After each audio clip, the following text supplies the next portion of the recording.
నాకు తెలుసు ఆలోచనలు ఎంత ముఖ్యమో, వాటి ప్రభావం ఎంత ఉందో. ఆలోచనల నుంచే నా ప్రవర్తన ఆవిర్భవిస్తోంది. మన ఆలోచనలే మన ప్రపంచాన్ని నిర్మిస్తాయి. మన విజ్ఞానాన్ని బట్టి ఆలోచనలు కలుగుతాయి. జ్ఞానవంతుని ఆలోచనలు ఎంత వద్దనుకున్నా ఒక స్థాయిలోనే ఉంటాయి. విజ్ఞానం మనలో విచక్షణని పెంచుతుంది.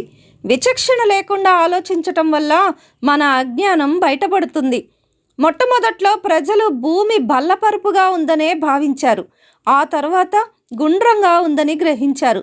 మొదట్లో సరైన జ్ఞానం లేకపోవటం వల్లనే కదా అలా ఆలోచించారు.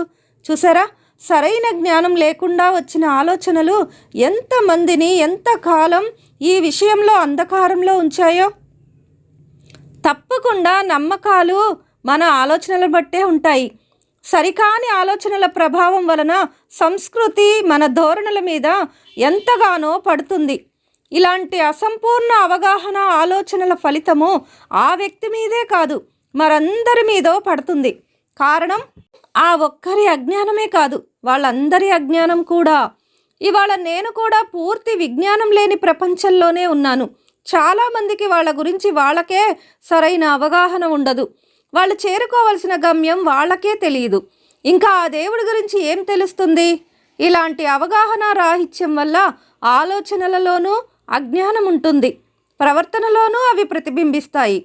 తన గురించి తాను తెలుసుకోకపోవటమే నేటి ప్రపంచంలో ప్రధాన అజ్ఞానం. భౌతికంగా కనిపించేదాన్ని బట్టే ఓ వ్యక్తిని అంచనా వేయకూడదు.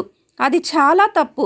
నేను శరీరము అనుకోవటం, భౌతికంగా ఆలోచించటం అజ్ఞానము. అతి తెలివితో కూడినది. ఇదే అనర్థాలకు మూలం.